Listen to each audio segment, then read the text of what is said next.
कुर्ल्यानंतर आता मुलुंड परिसरामध्ये अनधिकृत फेरीवाले आणि बेकायदेशीर बांधकामावर मनपाने तोडक कारवाई करण्यास सुरुवात केलेली आहे। कारवाईची माहिती मिळताच भाजपा नेते किरीट सोमय्या यांनी थेट घटनास्थळी भेट देत परिस्थितीचा आढावा घेतला आहे। या कारवाईमुळे वाहतूक व पदचाऱ्यांच्या अडचणी कमी होतील असा विश्वास प्रशासनाकडून व्यक्त करण्यात आलेला आहे। मुंबईतील विविध ठिकाणी आता पालिका आक्रमक होत आपल्याला अनधिकृत बांधकाम आणि फेरीवाल्यांवर तोडक कारवाई करताना मुंबई महानगरपालिका पाहायला मिळते आहे।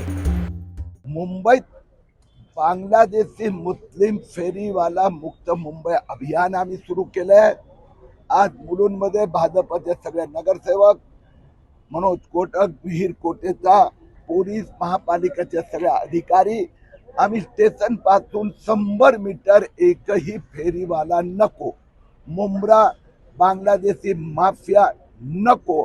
आज आपण पाहतायत मुलुंडच्या आसपासचा परिसर स्वच्छ शुद्ध करण्यात आला आहे।